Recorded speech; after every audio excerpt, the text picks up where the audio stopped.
Hello! Welcome to Couch Potato Queen's Bachelor Recap Podcast with Ken and my best pal Alex. This way. Hi. It's me. How you doing tonight, Alex? I'm so good. I have red hair now, so I'm a new woman. I know, I see it. I love it. Yeah, it's like red and orange a little bit. It's gorgeous. Yes. Shout out to Daniela Violet on Instagram. She nailed it as always. Pro tip, get your hairstylist in your COVID pod. Yeah. The 5 people I'll see. Yes, exactly. I think that I did the same thing. You got to get them in there. Except obviously I haven't seen mine in a minute. Well, we'll be seeing Chandler soon. Yes, well, it's her birthday today. Oh my God, happy birthday, Chandler. Happy birthday, Chandler. If you know Chandler, tell her happy birthday. Happy birthday, Chandler. Yeah, Flint's queen. So, she would hate that. She's going to kill me. We'll bleep it out. We'll edit it. Because we're not live. So, it's the finale tonight. That's pretty exciting. Yes. This is the last episode of our first podcast series ever. And I've loved doing this with you, Ken. I love doing this with you. And I can't wait to do more podcasts together. I know, it's going to be exciting. We have big plans, guys. Just wait. Yeah. And before we launch those big plans, we're going to educate ourselves. Yeah. We're going to make this podcast look real nice. So get ready for that, y'all. Yeah, but set the bar pretty low just in case. Yeah. We're also busy working women. Is there more Survivor stuff coming? There will be more Survivor stuff coming on the Couch Potato Queens channel. Ken is a Survivor fan. I love Survivor. Our other Couch Potato Queens, Sam and Josh, love Survivor. So when there's a new season, we will be covering it. And there is also some super fun Survivor stuff in the works happening where we actually have some more real survivors coming on to talk to us. So keep your eyes peeled for those. Very exciting. Yeah. Very exciting. If anyone who's watching knows any other real survivors, real bachelors, real bachelorettes, because I'm sure y'all are famous, like hook us up. I'm on our way. Yeah. So the finale was kind of boring. Thankfully, we are also going to be going over after the final rose, which was much more sensational as they had promised. So we will go quickly through. Yeah, we're going to go kind of quickly through this finale. Matt made that easy, thankfully. Yeah. So we open up to a beautiful, snowy Nemacolin, which I can never remember how to pronounce. Nemacolin? Nemacolin, is that how it is? Okay. Beautiful, snowy Nemacolin. Matt's tying his shoes by the fireplace, reflecting on his journey. He's feeling like he's all in with both of these women. Michelle checks everything off of his list. Rachel, he says that he's obviously attracted to, but mostly he likes that she pushes him to be open and run toward his feelings. Wow. So we learn that we're going to meet Matt's family today, which is kind of exciting. So we get to meet his mom, Patty, who we've seen very briefly before, and his brother, John, who looks exactly like Matt. I was shook when I saw John. So I wrote down a really weird note about John. And I said, John looks like Matt from a different timeline who has crossed into this dimension to warn him about the future. Like it looks like they just like the same person that has lived 2 very different lives, and they're like, you gotta do this thing to keep your life in the present. I don't know, just it's a glitch. You know, like in the movies, like that's very that energy because they look like the same person, but with like a before and after picture. Yes. And like, John would be the after picture. Yeah, I agree. Like Matt's just like. Honestly, if I were one of these girls and I met his sister, I'd be like, oh shit. The brother? Yeah, like, I want your brother. Like, what are you doing later? It's a little more fun. For real. So we jump right in and meet Matt's family very quickly. Matt's mom, Patty, she looks wonderful in her animal print top and her black leggings. I thought she looked great. The cameras were kind of weird because they kept giving her like down the shirt shots, which was kind of uncomfortable. But you know, whatever. She's got it. She can flaunt it. They looked identical. I love that. Identical. They look like the same person. They really do. It's like, wait, when did Matt grow his hair out? I mean, he like grew a beard out of nowhere, so I like wouldn't be surprised. Apparently he can do it. So before Michelle walks in first, we do hear from Matt's mom in an interview that she thinks it's a long shot that Matt is going to be engaged at the end of this process. She thinks that he could fall in love, but he's not going to be engaged. So, foreshadow. You heard it here first. Michelle looks bright and smiley as always, brings in very pretty flowers, and John pulls her immediately away for a conversation. I love John's conversations with these women. It was wonderful. He like immediately just like lists off this whole like slew of questions. Like, what are your intentions? What do you like about him? What do you see in your marriage together? And I thought it was great.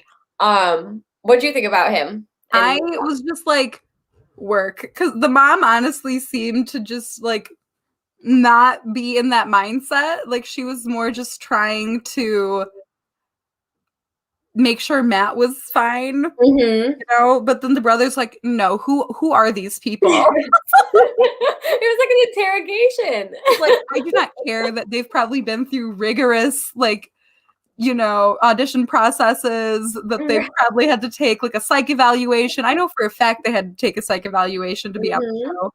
And he's just like, no, I'm talking to you myself to make sure that you're not a weirdo. I loved it. I thought it was great. I want to be asked questions like that. Like, just give me a list. I don't know who this is. He's a football player. Oh, does he? Is that correct? Yeah, he looks like him. Actually, Matt looks like him. He's the take a knee. Oh my God. Wow. Yeah. You know who he is. Yeah. You're right. Yeah. Yeah. Matt looks like him with his beard even more. Yeah, like that is very, very true. Yes, give him the braids and the beard. Yeah, I see that. They look so similar. It's really crazy. So so anyway, we learn a lot about Michelle and her intentions thanks to John. It was nice. John has actually never seen Matt in past relationships, which I thought was interesting. Apparently, Matt hides all of his relationships from his family. Okay. Because he said that he has been in serious relationships, but he's never brought women around. He hasn't since high school. Kind of weird. But anyway, so Michelle and Rachel are the first. Good luck to them. Then we see Patty and Michelle. Patty is asking about her experience growing up with a stable family and how she thinks that like her and Matt's lives might differ because Matt didn't grow up in a stable family. I thought that was really mindful. I thought that was a good question to ask. Her mom, or Patty, starts crying a little bit because she's, just feeling it sounds like some guilt not being able to offer Matt that stable family that Michelle has. Sure. But being glad that Michelle has that because Matt, what's the word? Goes toward people like that, toward people with stable families. So I thought that was a pretty good conversation. They seemed to hit it off pretty well. What did you think? No, this definitely felt like a partner meeting their significant other's family. Like it felt genuine, it felt honest. Yeah. I thought so too. I thought it was a pretty good meet and greet. Yeah, I was like, work, Rachel. I was like, work, Michelle. Don't do that. Thank you. Gravitate. Yes, gravitas. Gravitates. Thank you. That's the word I was looking for. So we see Patty and Matt a little bit too. Patty says that Michelle couldn't be any sweeter to be around, and that they think that, or Patty thinks that Michelle could be a part of their family after meeting her. She doesn't really express any doubt. And then we see Matt and Michelle. Matt was hoping that the feeling would be the same as when he met her family, and it was. And they start a snowball fight, and it's fucking adorable. So cute. And that's the end of Michelle. How did you feel about this, Alex? Obsessed. I was like, work, girl. You know, like it was very, very just classic Bachelor, good family moment. It was great. Yep, it was pretty quick. I think it took about 10, 15 minutes into the show. It was pretty quick. Immediately next, Rachel comes in. So Rachel brings out the best in Matt, says Matt. She brought sunflowers. They were really pretty. Matt says that if his family doesn't approve of Rachel, this is the end of the line. Which I thought, we didn't hear him say that about Michelle. I thought that was curious. We do know that Matt has some anxiety about ending up with a white woman. He said that since day one, that he feels the pressure not to. And so I think that some of his anxiety is coming out here. Yeah. Because he seems more pressed to impress with the meeting rather than just like letting it be. He seems more like he needs to. It seemed like he was talking more in this interaction than the other one. I agree. And almost like not like defending, but like putting Rachel's good sides forward before anyone asks. Like Rachel and I did these things, like trying to, Right. So it was trying to sell it. Yeah. And so I don't know if that was the editing or if that was how the conversation went, but I thought it was interesting. Yeah. But yeah. So Patty asked Rachel how her time has been there. Rachel is honest and says that it hasn't been too great, that she just recently had a hard day. That was with their overnight date. And they open up about that and just say that it was wonderful that they were able to talk through their feelings and everything. Patty and John are looking pretty positive. It seems like they like that Matt is able to talk about his feelings. Apparently they don't know that side of him very well. So again, John takes Rachel away first and immediately jumps into his little interrogation. How many serious relationships? Have you ever experienced true love? What qualities do you see in Matt? Those, common questions. And, we don't really learn too much more about Rachel. She can't breathe when she's around Matt. She's so in love with him. That John was asking those, or do you think production was like, John, you're gonna ask these? I think those were John's questions. I think he was like, okay, I'm going to have a televised conversation with this woman. I need to have, like, what am I going to say? And I think that he sat down and thought about his questions. I do. Because he seemed like he was ready to go and he was excited about it. And he was like, I am just gonna get right into it. I don't like small talk. We're just gonna ask. It was just like the lack of small talk of it all just really sold it for me. That's what I loved the most too. I thought it was awesome. I don't need to know about your pets. I don't need to know about your hobbies. Right? Like that's the kind of conversation I love. Like, just ask me some questions. Don't try to get to know this part of me that doesn't really matter. Just ask me what you want to know. We should have him be the Bachelor.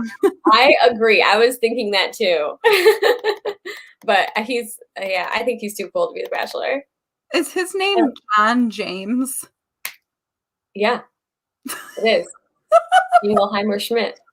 His name is my name too. That's John Jacob. I was like, yeah,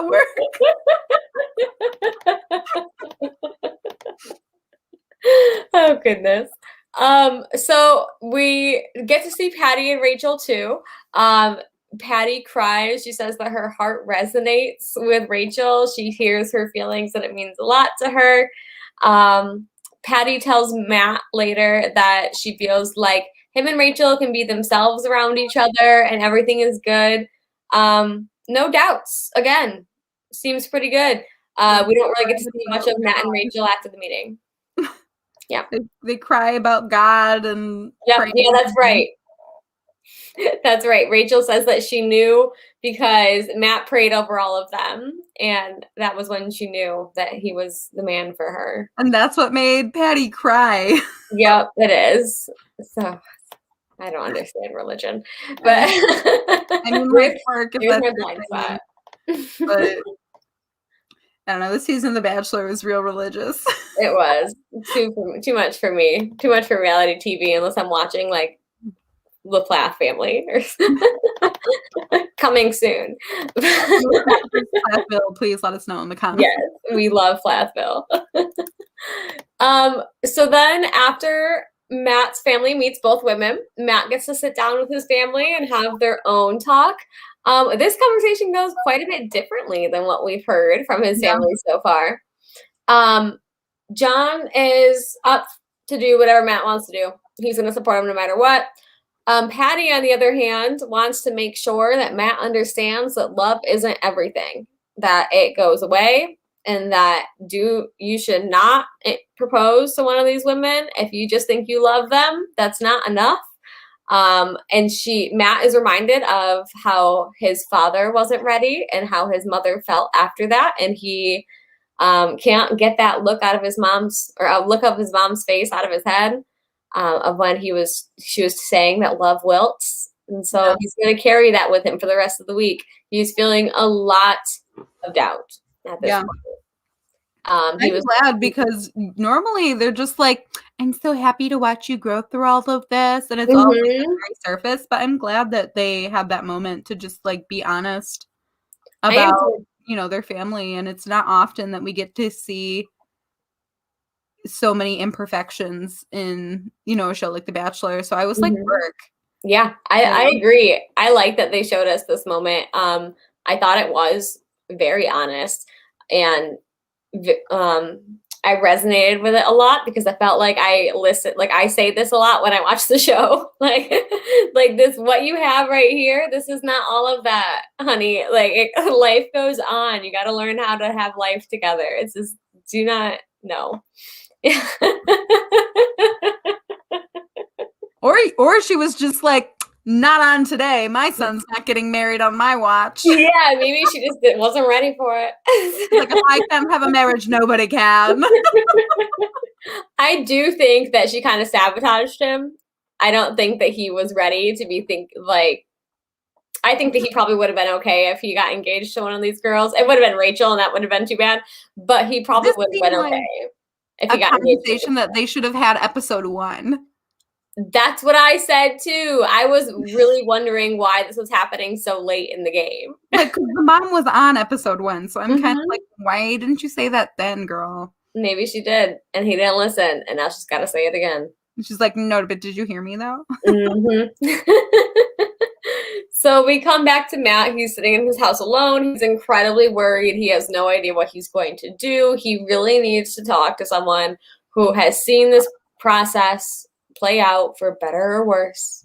And that person makes his debut this episode, Chris Harrison. We haven't seen him. It's been like episodes like half an hour in. We haven't seen him yet. So they're definitely phasing him out. Oh, they totally are. Yeah. So I'm okay with that. So Chris is talking with Matt about what he's going to do from here. Matt is just trying to voice his emotions and everything. In my opinion, all of Chris's responses are like, okay, but what do I tell production?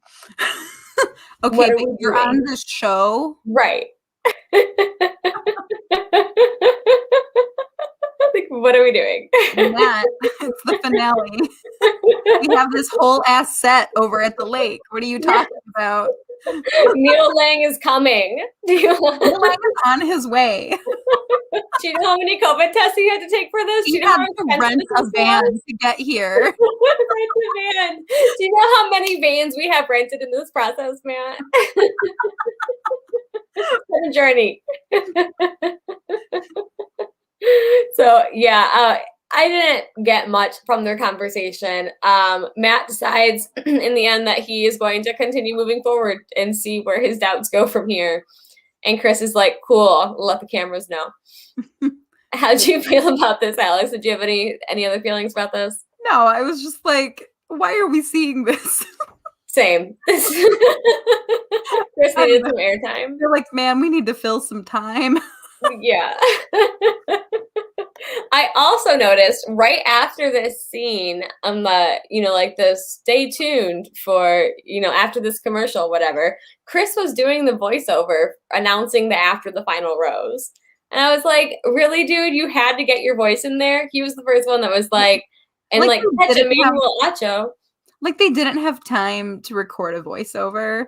He was announcing who the host was. Like, it was, yeah, like it did not need, it was why. He announced the host? Yeah, just like, yeah, like in a voiceover. It was definitely like this is after. So like, oh my God, stop paying Chris Harrison, please. Right. Please maybe he didn't get paid, but a check. Stop just putting his voice where it's not needed. He's like, I gotta get my check somehow, gotta get that bag. Exactly. I agree. No, he did panic though in that moment. He's like, oh my God, we cannot, especially after that Bachelorette season, he's like, we cannot have another Claire and Dale meltdown moment. No. Yep. I totally agree. He was like, fuck, what do we do? So pretty quickly we jump into Michelle's date. So each girl gets one last date before the final rose. Michelle is first. Matt is nervous, but in a good way. They're wearing matching puffy jackets, which is pretty cute. He takes her to the top of the resort that they're staying in, and they rappel down the side of the building, and they have a nice glass of something, I don't remember what, and a heart on a couch on a tarmac at the work. Yeah, it was cute. I want to rappel a building. I think it sounds fun. Yeah, it's a date, work. Yeah, I didn't really know why it was happening, but I know. Like even before we knew what was about to happen, I like didn't even write anything down for this because it was just like they scaled down the side of the building and that's it. Yep, same. I was like trying to take notes and I was just like, nothing is happening. They didn't say anything important. Nothing happened. No, they did. They talked a little bit about their families. They both said that things went really well. That's about it. Matt doesn't really say anything. Yeah, they're just both like, yeah, it was a great time. I really love the way that our families are vibing together and can't wait for more. But Matt tells us in an interview that he's lying and he's struggling and he can't say where he's at actually. So we get to Michelle's dinner date. It's in her hotel room. She's lighting candles over champagne and a little appetizer. Very cute. They sit down to talk. She has gifts for him, which is traditional in the final two of The Bachelor. The final two usually give the person a gift for some reason. This one was a pair of jerseys. Pair of basketball jerseys that said, what'd they say? Like something world changing warriors. That's what they said on the front. And then they said Mr. and Mrs. James on the back. Matt got really nervous. He was like really nervous. Yeah. I thought it was pretty brave of her to give him a Mrs. and Mr. jersey right now. I didn't think it was weird because I think that her feelings have been validated by Matt. So I didn't think it was weird, but it was pretty brave. Did you have any thoughts about that? I was just like, that it was a good gift because there was substance to it and not just being like, look, this is what we would look like if we were married. I mean, matching clothes. It was like, you want to be on a team with your partner and now we can be a team together. And like, it had meaning to it. Yeah, I thought it was cute too. I liked it. Gift. It was cute. Mm-hmm. You know? I didn't think it was overstepping. No. But Matt didn't quite agree. He got really nervous. He started saying that he thought he would never have feelings like this. But it's a lot. He gets really quiet. He won't talk. And so she just tries to edge him on, like, hey, will you please like say something to me? He says that he's starting to have doubts, even though he doesn't think he should be because they're only a couple days away from this, but he is. And he's very scared and he's trying to push through that because he knows what life could look like with her. But he's still scared. And she says, you know, he says it would be easy for me to tell you what you want to hear. And you hear her say very quickly, like, that's not what I'm here for. And so he says that it's not him. She's not for him. I mean, I guess I was glad that he said it to her now and didn't make her, you know, go through all of this. Yeah, I'm glad that she didn't have to wait too. I just, again, so disappointed by the way that he handled it afterward.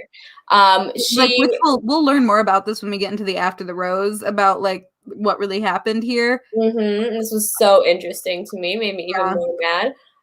But he doesn't really say anything at all. He just says, you know, it's not a flip of a switch. And she says, like, you know, how can't it be? Like, how can it not seem like that to me? He just says it wasn't and leaves. Yeah. And that's it. That's the last she gets to see of him. That's it. She's gone.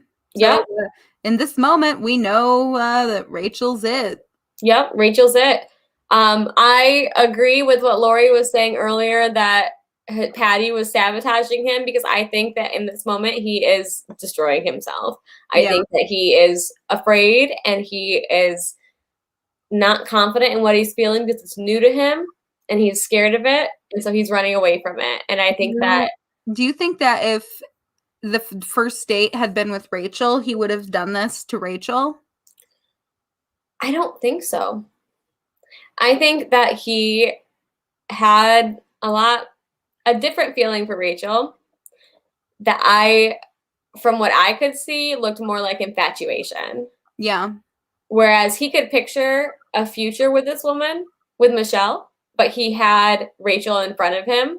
Yeah. As like candy. Totally. And so I think that if he would have met Michelle without Rachel, or even if he would have picked Rachel or picked Michelle, I don't think he would have, but if he had, I think that they would have been okay. I agree. I think they would have made it through. Mm-hmm. But we'll see. So after this, Matt's crying. He meets Chris outside of the hotel, and you know, Matt's really not sure what he wants to do. Again, he's telling Chris that he might just want to leave it. He just has no idea what he's doing. He has so many doubts. But he just needs time, and he like essentially runs away from Chris. And that's about it for Matt and Michelle. Next, we see Rachel. She's getting ready for the date the next day with Matt. She is overwhelmingly in love with him and cannot wait to see him. Chris is at the door, and she is so surprised. She was like, "Hi!" It was very uncomfortable. Matt is emotional, Chris says, and he's feeling lost and confused, and he needs some time, so there's no date today, and they will let her know when she can see him again. And Rachel looks and sounds pretty pissed. Her voice immediately turns to, okay. I will say I loved watching Rachel get angry. I did too. She's just sitting there on the couch. And her like some pants in her hotel room. And then she's like smirks and pursed lips. It was wonderful. You could like see everything twirling in her head. I loved it. She's very confused and in the dark, and she does not appreciate that Matt is making this process harder than it needs to be, which I thought good for you for saying. He definitely has been this entire time. Next, we get back to Matt. This is not how he envisioned the day of his proposal, or the day before his proposal, looking like. And he didn't picture feeling like this either. But hey, oh well, Neil Lang is at the door with things. Neil Lang's like, I am getting the screen time. Yes. Neil Lang's like, I do not care if you've sent all these women home. You are looking at my rings. You have to take a ring. It's like, I brought my little briefcase, and you are sitting your ass down at this table, and we're looking at these pear-shaped rings. Yes. Neil Lang will get his airtime on The Bachelor if it is the last thing he does. Yes, he will. Do you think they'll take him away? They should get like more of a local designer. Could you imagine? I bet he funds like the entire show. Like that's why that's the only reason there's 25 seasons. It's because Neil Lang. Neil Lang's like, I have to sell these rings. Yep. You do not understand. Bachelor is the only thing keeping my ring business alive. They're also boring, in my opinion, but whatever. I mean, like, what the fuck do I know? They're one color. Like, none of them look that nice. No, they're all one color, and then they're all just covered in diamonds, so like you can't see anything. I don't like them. Just saying. Raw diamonds, raw jewels in general. But I don't need a diamond. I don't want your blood diamonds. Anyway, that's another topic. I'm getting off topic. Lots of things going through my head now. Matt looks at all the rings. He picks a ring. He can really feel the weight of it. We see him in interviews, like looking at it. I'm like, oh, it's heavy, and he's like carrying it with him everywhere. It's weird. Like, cool. Yeah, nice. Great. Yeah, this shot was in the contract. You had to make a segment about this. About your fucking ring. Cool. Yep, neat. So next we see Rachel. You can tell how much we like this episode, right? Yeah. Next we see Rachel. She's getting ready for the proposal because getting stood up and then being like, well, gotta get ready for the proposal. Yeah, like you don't even get a talk in between. Like, really? I have no idea. Oh, I think it's Lane. No, it is Lane. You're right. Lane? Yeah, it is right. Thank you. We don't want like Neil Lane to see this and, you know, he'll be so mad. I feel like he would be livid. He would be. We didn't give him his airtime. Like, how dare you? I love Neil Lang rings. They're my favorite. Is it Lane or Lane? It's Lane. Well, I hope he got his rented van's money's worth. I hope it was nice. So Matt's getting ready. Matt and Rachel are getting ready for the proposal. Matt tells her to meet her at the lake. One thing I just want to throw in here that Paris asked is that actually his handwriting on the note? That was like, I'm so sorry. I'm so sorry. I don't mean to hurt you or whatever. Like, let's talk things through. Meet me at the lake. I was like, no, that's definitely not his. And then I thought about it.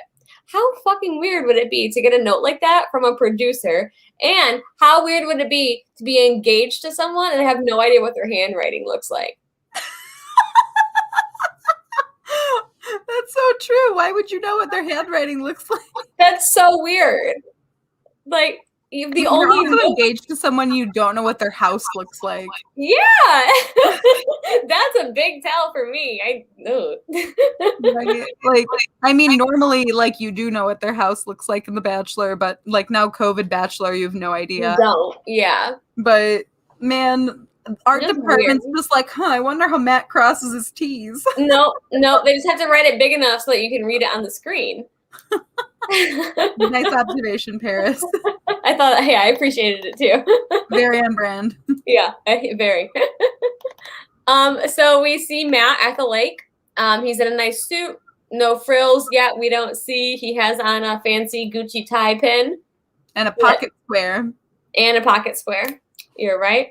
The tie pin was nice. I didn't notice it was Gucci. He's like, better put on my pocket square and tie pin to not propose. John gave him those. And so then we see finally Matt, he walks into this beautiful fireplace area that they've set up for the proposal in the middle of the woods. A little bit too fancy for me. Like, just make it a woods. A fire is cool, but like, we don't need like fake ferns. Like, we're in the woods. I don't need candles either. That's the production value of The Bachelor, Kendra. They didn't nail it this time. The magic. They did not nail it. So Rachel comes out of her Escalade in a very dark, sparkly green dress. She's super nervous. I do want to point out, did anyone else see Rachel full on praying in the van before? No, I did not notice that. Rachel's sitting in the back of the Escalade going, Oh my God. She's filming herself. She wants to make sure the cameras know that she's praying. She's like, did you get that shot of me doing the sign of the cross? So you know that like how praying is like a quiet and internal thing? Can you make sure that you catch it? What can I do to make sure that you catch it? Yes. Thank you, Jesus. Give her a fucking glass of wine and a wafer while you're at it. Oh my God, we're gonna get canceled. Oh, we are. It's fine. Who's gonna cancel us? God. It doesn't exist. I am so tangential today. I'm so sorry. So anyway, Rachel walks up to Matt. They have, their nice little moment. Rachel starts first with still in love with you, but yesterday was confusing. Always going to be here for you no matter what. When you hurt, I hurt. Cool. Matt says, hey, can't propose to you right now, but I do love you. And let's be committed and let's start dating. And yeah, she's stoked. She's good with that. They ride off in a white horse and carriage. Propose to, and then being like, I can't propose to you, but let's just date. Did you have to start it like that? Like, let's be together. Yeah, like why don't you just say, hey, Rachel, I love you. Let's continue this.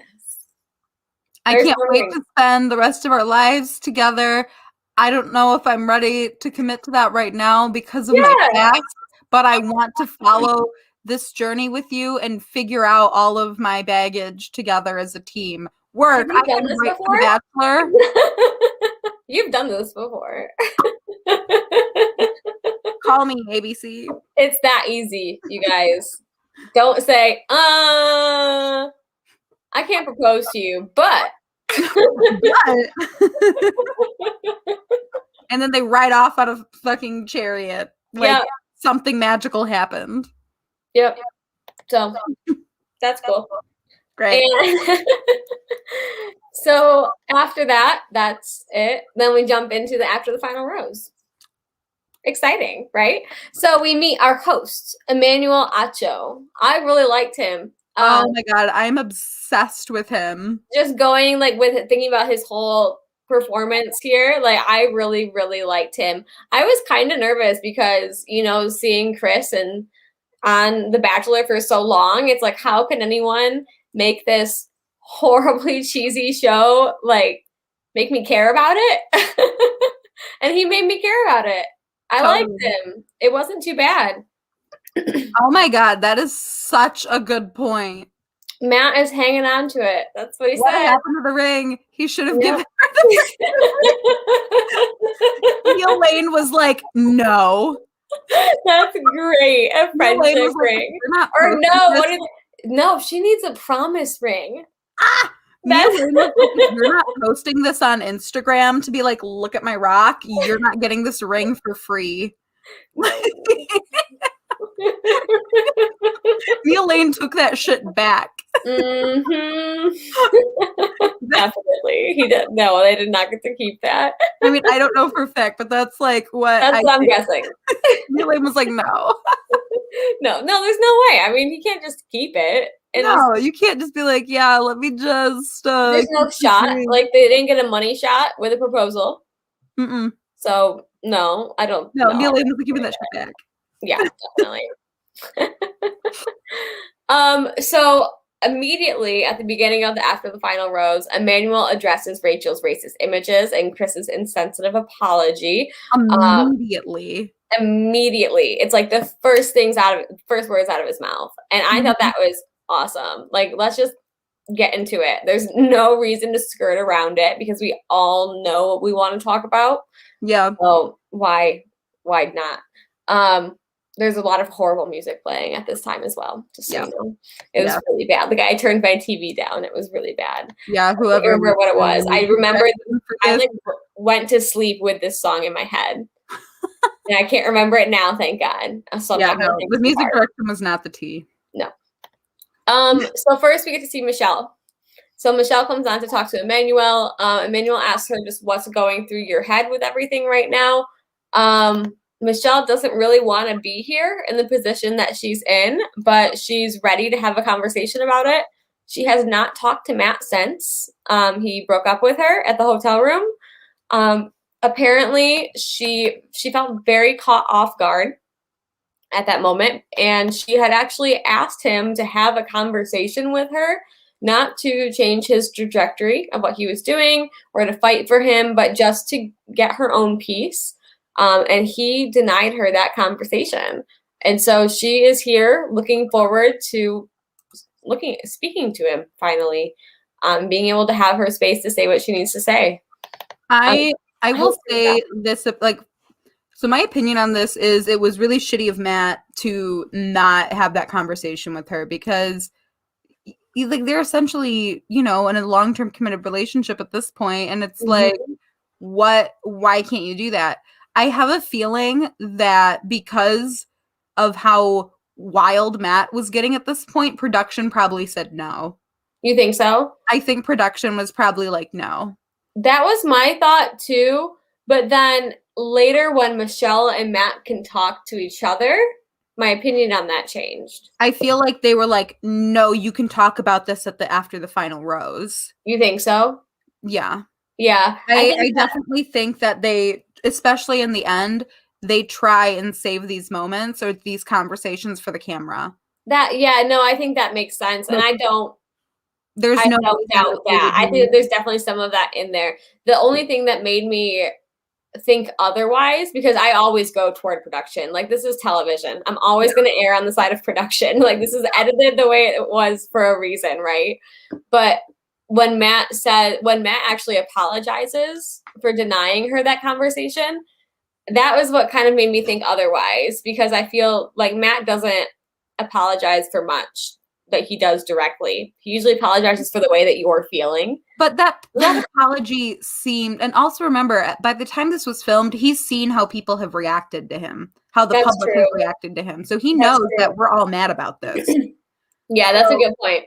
I feel like he apologized because he knew he should. But there's probably a lot that went behind that he's not allowed to talk about. He's probably not allowed to be like, well, production told me I couldn't. Oh, yeah. If that's the case, he definitely couldn't say that. Because it did seem like he was kind of being vague about that. He's like, if I had known this, I would have absolutely given you the time. He did. Yeah, you're right. I took that as Matt just always being vague. Yeah. I kind of got the vibe, though, that like if there was more to it. I mean, like, I don't know for a fact. I have no idea. But at least like with my experience in kind of like speaking to people who've been on shows or, looking into like how production works on things. Yeah. It's usually like once someone is gone, like there's no more contact because we need to save these moments for the camera. Right. That makes sense. It does.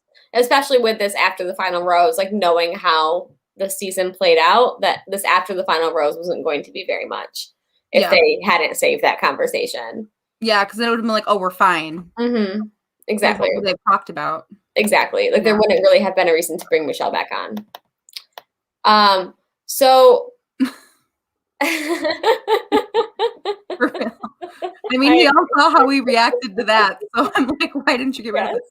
I thought this was funny on Instagram today that Kit was watching last night and she was videotaping Matt's beard and was like, are there diamonds in his beard? Sparkling. It was really sparkly again, just like it was last time with the Women Tell All. Yeah, go look at Kit's Instagram stories. It's cute. Kit has a cute Instagram. She cooks a lot. I like her cooking. Yeah, I like her Instagram. Yeah, we're gonna start. Oh, that's how I can start talking to her. I love your Instagram. Hello. I cook. I can advise her. I'm serious. This is our in, Alex. This is it. Me and Kit. I just see me getting replaced, and no, she'll be our ticket to LA. Oh my God, this is how we make it, baby. Yeah, that's how we make it. So moving on with Matt and Michelle's conversation, Emmanuel asks if she still loves him. Not really. No, she cares about him. That doesn't go away too quickly. But now she knows that she knows what she wants and what she doesn't want. More importantly, after meeting Matt, which I thought was kind of funny. And then before Matt and Michelle leave each other, Emmanuel says, this is the first time he says this, but he does say this to both women who are on this show. You might never see him again. Do you have any last words? It's a weird way to phrase it, but you know, she just hopes that Matt can find himself and that he can be happy. She hopes that he can learn to kiss with his eyes closed. And my favorite, come up with other phrases than "thanks for sharing," which is something we touched on last week and how that was so funny. Thank you for sharing that with me. Thank you for sharing that with me. Okay, cool. Thank you so much for sharing it. But before we run away from Michelle, Emmanuel also asked her how she felt about everything that's going on with Rachel. She doesn't say too much about it. She speaks her feelings, but that's about it, which I think is fair. She says that it's just another weight to be put on her, the Rachel and Chris thing. She thinks that Rachel's actions were a prime example of not being educated. And that she thinks that Rachel has a good heart, but there's a lot of learning to do. Comes off as very inconsiderate. And regarding Chris, she thinks that everyone is making apologies here, but not changing anything, and it's just continuously exhausting. I was really happy that she said that, because we are getting a lot of, like, especially outside of Bachelor, we're getting a lot of like these notes app, apologies that are kind of vague and not so much, there's no substance behind them. And we'll see later when Rachel talks about this, but like, what are you doing to correct these actions? I know that personally, I've had to learn things. I've had to educate myself on things, and I could tell you what I've done. I know other people who've had much, harder issues than I've personally had, or friends of mine have had, and they've taken courses, they've taken classes, they've spoken to professionals. The fact that these people are putting out these notes apps apologies and just being like, cool, that's it. Like, I'm glad that she said that, because that is something that's happening, and we need to move away from cancel culture, because that's not healthy and it's not appropriate. But we need to be focusing on accountability. Yeah. And when someone makes a notes app apology, they're not being held accountable. They're just saying, oh yeah, I did that. But what are you doing to hold yourself accountable to make sure that you do not do those things again? Because there are ways to come back. I don't hate Chris Harrison, and I don't hate Rachel. I think they can both come back from this if they show that they're holding themselves accountable for their actions. So I was really happy that she said that. I am too, and I agree with you, and I agree with her. I think one of the things that frustrates me most about almost anything that comes with a social justice issue is the blanket apologies that are made, the empty apologies where nothing is done. You just said you're sorry, but okay, cool. What does that change? People are still traumatized, and you're continuing to hurt people. So what does your apology matter? It doesn't. In my opinion, but they're not apologizing to me, so I can't really, it's not mine to accept. But yeah, I agreed with her too. I thought she said it really well. Yeah. I'm sure it is exhausting. I can't imagine. So then after Matt and Rachel's whole conversation, or excuse me, Matt and Michelle's whole conversation, Michelle heads off, and we get to see Matt alone. Emmanuel's pretty excited about this conversation. I like that he set it up as being a unique conversation to happen, especially on ABC, because it was between two Black men. So it's a unique perspective that we don't usually get to hear on TV. If you recall, we had kind of a similar conversation on episode 1 between Matt and Chris, and everyone that I've talked to about that and other podcasts that I've listened to about that, have been like, that seems so forced and it seems Yep. so awkward and Matt seems so uncomfortable. So I'm glad that we got to have this conversation again. I am too. And I was way. I was reminded of that conversation as well, because it seemed like almost a similar conversation, but a more appropriate setting for it. Totally. So Emmanuel was asking him about the pressure of being the first Black Bachelor. Was it too much pressure? How much of it was an internal pressure versus external pressure? Does he wish that he didn't have to bear the extra weight of being a Black man in America and now the first Black Bachelor? I thought it was a really mindful conversation, and I thought it was really nice that it was on ABC and in the televisions of so many people across the country, I would imagine. What do you think about that? Do you want to tell us a little bit more about what we heard in the conversation? And I think that this conversation was probably my favorite part of what has come out of this like very upsetting situation that's happened. mm-hmm. Matt got to say things that I felt were very genuine to a lot of people's experience who are being put on reality TV shows like this. And like, I watch a ton of reality TV, and this is happening on a ton of shows where people of color are being, finally it's being realized that people of color on reality TV shows are not treated the same way, which right. like that is small potatoes in comparison to just like, the whole issue in general. Well, just like they're not treated the same way in any other arena. Yes. It's exactly. Not, yeah, reality TV isn't unique. Yeah, totally. And the fact that Matt was able to say that in most of these, or not most, but in some of our viewers' homes, I am the first person to look like me to be in their homes. I was like, that is a great way to put this. And to the people who are watching, that is a digestible way for these people who are probably closed-minded to understand what is happening on their screen. Because I'm sure that I haven't looked on Instagram or anything, but I'm sure there's a ton of people who are, the toxic, ignorant fans who are just like, what was I watching last night? Right. And I think that this conversation was answering a lot of those questions for those people, if that makes sense. Yeah, I think it does. And I think that I like that you called it digestible. I think that's what it was too. I think that he said it in a way, especially when he relates it to, this is the first time that some people are seeing a Black man on their television and welcoming a Black man into their home. And I represent my culture if I want to or not, because they're closed-minded. They're going to think that this is what everyone is like.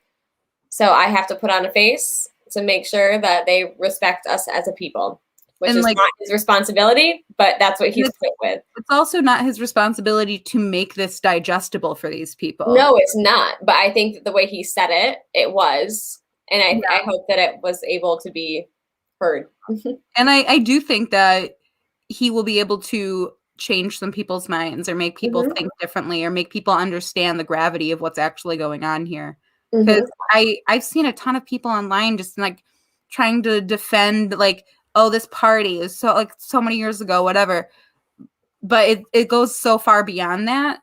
And it's not about a party and it's not about liking photos. It's about what this stands for and the fact that it's still happening and how thousands and thousands of people reacted to it. And that's more of the issue here. Exactly. How reacted and how tons of people didn't see a problem with it. Yeah. Exactly. Yeah, I agree. And we get into, Emmanuel gets into the conversation about Rachel with Matt as well. Wants to know how everything was with them immediately after. As we can imagine, things were pretty great. When these rumors started coming out, Matt thought they were rumors. No one could know her better than he does. So he gave her the benefit of the doubt. When he realized that they were true, he had a lot to think about. He was really struggling and he ended up ending it. So they are no longer together. And I think that, they do start at Matt, Emmanuel does ask him how he responds to people who are trying to defend Rachel, that it was a long time ago, or if he's breaking up with her over this, then he must have never really loved her. And he says, what was a long time ago? Plantations. were a long time ago. Like 2018 was not a long time ago. And he did really love her, but now he can understand that she probably doesn't know what it means to be a Black person in America, and doesn't know what it means to be a Black man in America, and doesn't appreciate his Blackness. And so now he's worried for their children, which I think is very fair. And so he had to end it.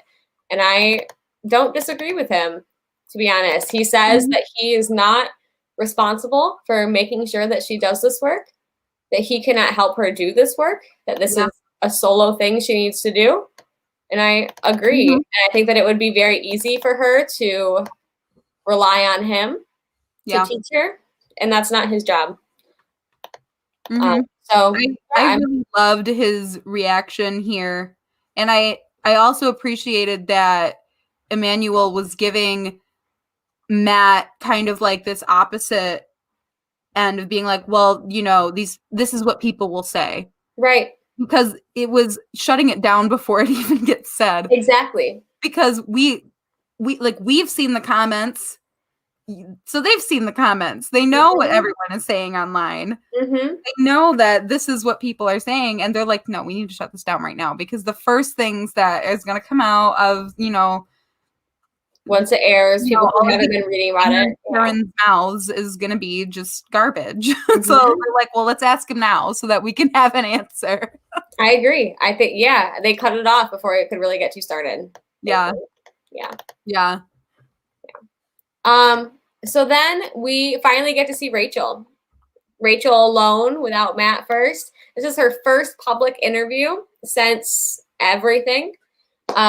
So she comes in a short red dress, Matt's favorite, I noticed. He has said that he loves red dresses. So if you don't notice that after her breakup, the first time she sees Matt after their breakup, she's wearing a red dress.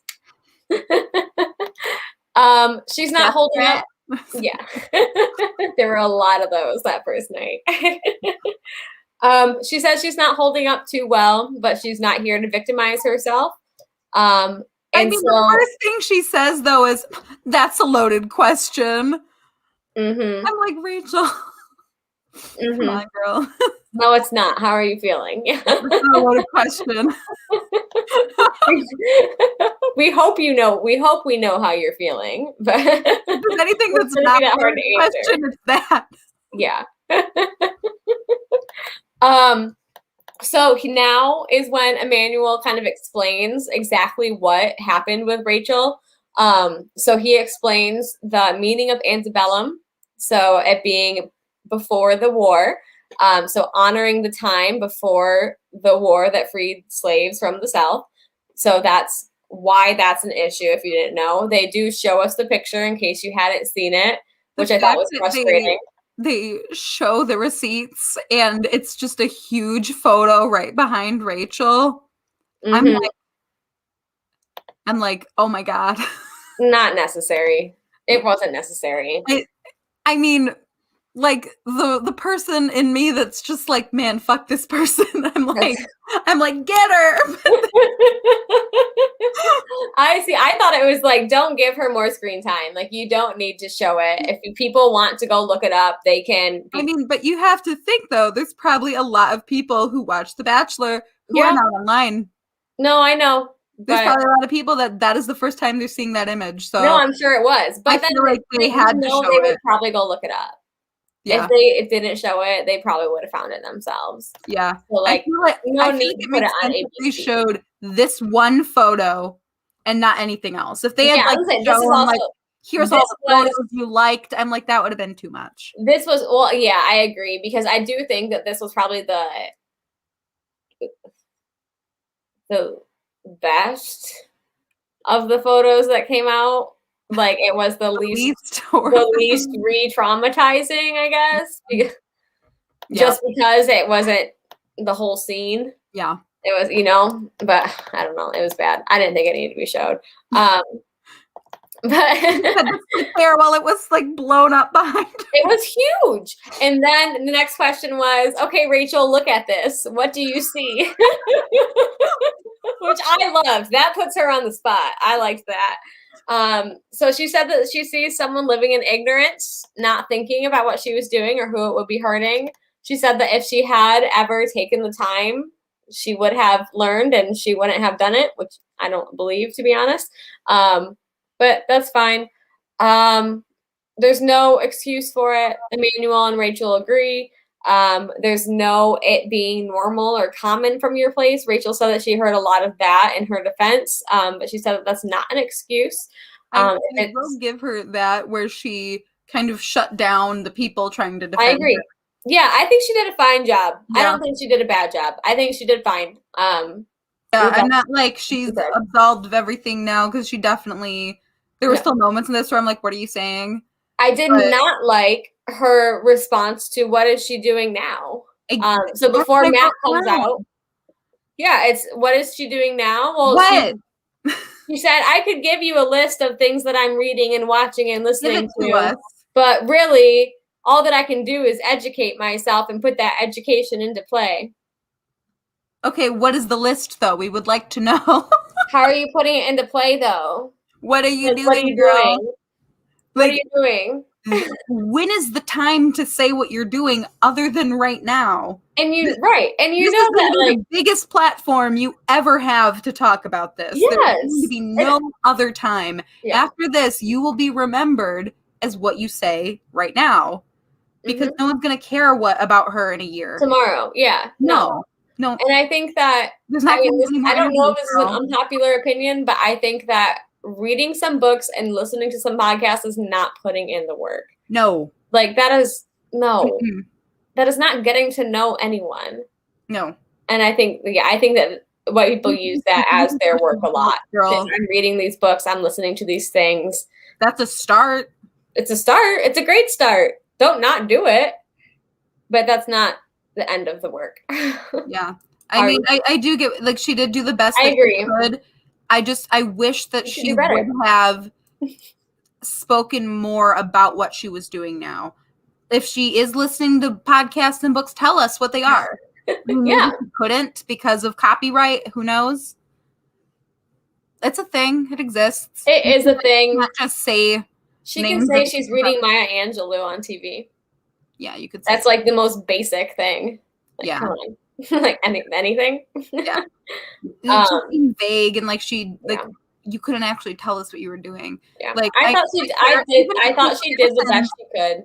But Chris Harrison's notes apology, he said he was going to therapy. Yeah. And like working with doing the work. Like that's not all you got to do, but at least but that's a good start. That's a good start. Yeah. Yeah. And I mean, I think she did the best she could in a lot of people's eyes, but at the same time, I think that's part of our problem. She could have done a lot better. And she wasn't coming out here being like, I'm just the victim, and I'm glad she didn't do that. And glad she wasn't like, this was so hard for me to hear this, because we would have been mad. Yeah, I think she didn't do horrible, but I think she could have done better. And I think that part of the issue is letting that go, not expecting too much because it's an uncomfortable situation. Yeah. And she's going to be uncomfortable, so let her slide. Yeah. I don't know.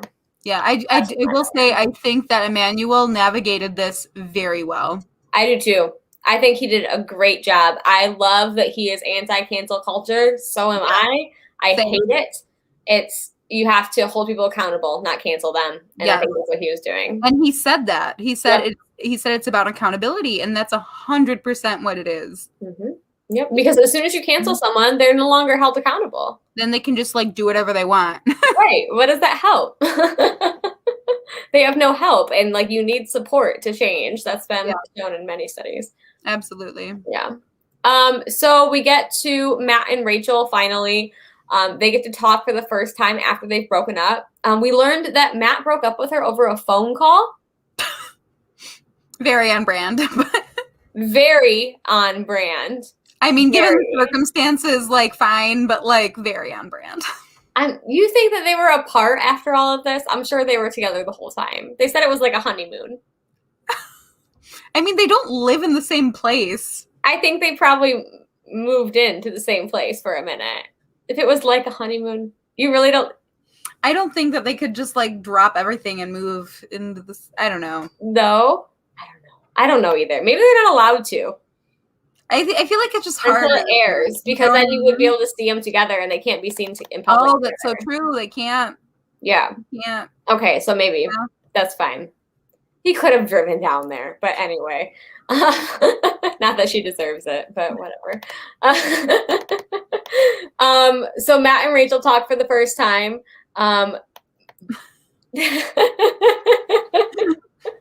Yeah. Yeah, I would agree. I'm sorry if that's happened to you. Sticky note, a post-it note. Oh, I like that. That's do they really though? Because I hope so. Are Claire and Dale still together? Claire, please clarify if this is a joke or not, because I fully believe this. Yes, I do too. Please tell us if that's a joke. Oh, that's not a joke.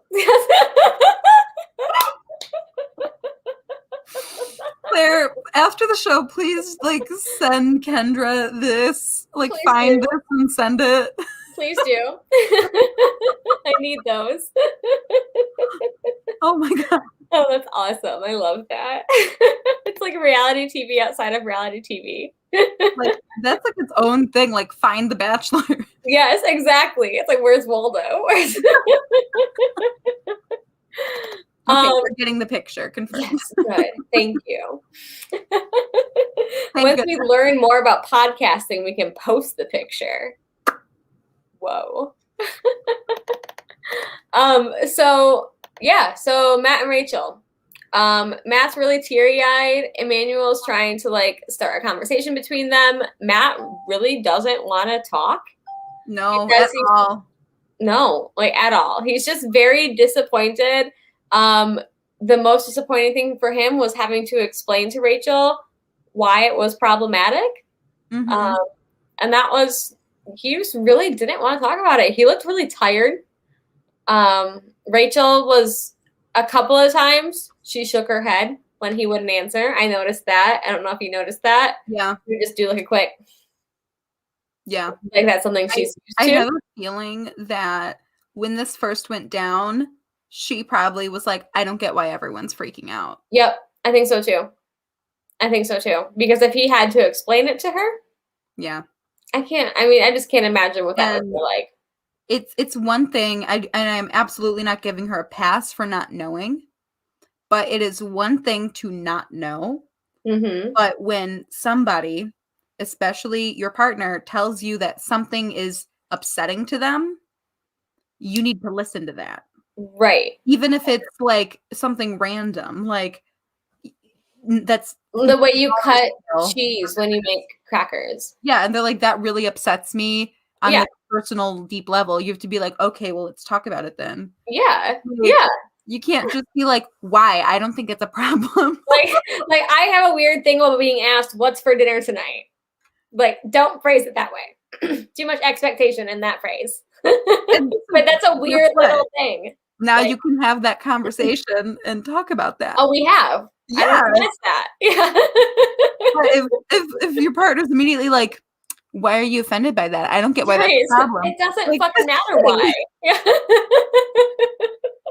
And the fact that this is something that's he's saying no, you're being called out as being racist, as doing something racist, and for her to question that, for you to question when someone is saying that something you've done is racist, is just no, that is your time to stop and listen. Mm-hmm.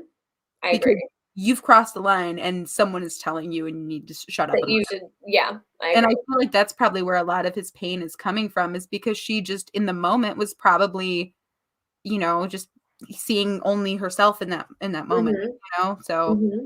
Well, and I think that there would also be, I can't relate, but there would also be a lot of pain with having, loving someone and feeling loved by them. And then all of a sudden, they don't understand the core of who you are. Totally. They don't understand the history of what brought you here. Mm-hmm. They don't care to. They have shown that they don't care to either. Yeah. And so that means that I think when Matt mentioned that he was afraid for his kids, that's when it really hit for me. Was this is not just a you and Rachel and Matt situation. Matt would then have to, he's going to be thinking about having kids with Rachel and then wondering if she's going to instill in them those same thoughts. And also, Rachel will be responsible then for raising a Black family. Exactly. And that's what I mean by like he would be terrified. I would think that he would be like scared for them, like to think that Rachel could instill those thoughts in them. Yeah. Because now, like that, they're a mixed family, and they have a racist mother. That's scary. I did like when Emmanuel pointed out that I do not think that you are racist. Yes. Yeah. I do too. I did hear myself just like extend. Oh my God. Yeah. No, I liked that a lot too. That Emmanuel was like, there's a difference between being racist and being racially insensitive. Mm-hmm. Is what he said. Yeah. I liked that too. And I feel like, because I think that we might have talked about this like off camera or something, and where we were like, really the only thing that The Bachelor can do to make me feel like they're not just a problematic franchise is to have like an hour-long, like, yeah, we did talk about anti-racism like special, and this is essentially starting to be that. Mm-hmm. Like, I agree. Very surface of that. Very surface. But the fact that some of these words and conversations are happening on TV and being put in people's homes that probably have never even heard the term anti-racist it's huge. And I'm glad that we're having these conversations. It's horrible that it had to happen this way, but it is a step that we are using these words, we are saying these things, and we're talking about them on such a large platform. Yeah, at least they're using their platform. What they can. Yeah. So that's our thoughts on it. We actually don't hear too much from Matt and Rachel during this conversation. Emmanuel ends it with, okay. Or actually, wait first. Want to share an embrace? And they both look at each other and like shake their heads. They're like, no. And like play with their hands. And that's it. And then Emmanuel's like, okay, thanks for being here. And we'll introduce you to the new bachelorettes when we get back. Bye. It was really awkward. Yeah, I do feel very bad for Matt, though. I do too. I feel horrible for him. I'm sure he's feeling very guilty because this is the last thing he wanted was to leave the person that he chose through this process. Yeah. I think he put too much stake in this process. I think that he thought it's his end all be all, which is great if it is. But I think that he's thinking this is like my chance. And I fell in love with someone and now I can't do it again because I promised them and I broke that promise. Yeah. As much as we've, shit on Matt during this whole thing. Yeah. He's a horrible bachelor, but he's a good man. Yeah. Horrible bachelor. Good guy. Mm-hmm. Yeah. I mean, I would not be concerned if my friends were dating him. Like doing stupid things or whatever, but like, I think under it, he's a good guy, and he's just not good at dating 38 women at once. Yeah, I agree. I think he's a very good guy. I would encourage my friends to date him if they were. I think it would be fine, but not as a bachelor on ABC. I hope that like we get to see more of him, or maybe not within the Bachelor franchise, but I hope that publicly. I hope that like he has some cool stuff happening in his life, and we get to see about it. I agree. Hopefully this makes like a good platform for this experience. Yeah. Yeah. So new bachelorettes. Alex, do you want to tell the world? Heard it here first. Oh my goodness, y'all. We are hearing that we are going to have the new bachelorette come out, and it was down to 2 people, and they bring them out, and it's either Michelle or Katie. And guess what? It's both of us. Whoa. Gnarly. 2 separate seasons. 2 separate I thought it was 1 season, but it is 2 seasons. 2 seasons. And Katie's season is first in the summer, and Michelle's is in the fall. And low-key, I thought this seemed kind of performative, but it's fine. I'm glad it's Michelle. What else could they do? It's very performative. But I know for a fact that they had decided that Katie was going to be the new bachelorette a long time ago. Mm-hmm. And so, go ahead. When all of this stuff with Rachel happened, there was talk that the offer had been rescinded from Katie. because they're like, we need a more diverse bachelorette. Mm-hmm. And that was the last that I had heard, is that Katie was now off the table, and it was 100% Michelle. So I was surprised, and a lot of people who look at Bachelor, news and stuff, were also surprised to see that it was both of them, because you didn't know. But it seems kind of weird to just be like, we are going to have a white bachelorette, and then also we're going to have a black bachelorette. And it just seemed like they were trying really hard to like prove a point. And I'm like, I'm really happy because I want to see both of these seasons. And I think they're great seasons, but it did seem a little performative on like Bachelor Nation end. So I agree. Yeah. Yeah, I agree. I'm excited to watch both seasons too. But yeah, I think it was performative. I think anything they could have done would have been performative, to be honest. Yeah. I think they were just like, oh shit, we need a more diverse we need a more diverse bachelorette. And they were just like, oh, we already offered Katie one. Can't, that's already running. Like, can't stop it now. Well, here's Michelle. Yeah, I mean, I would have liked to have seen Michelle's first, honestly, just like because I like her better. I agree, but I bet that Katie's already started the process.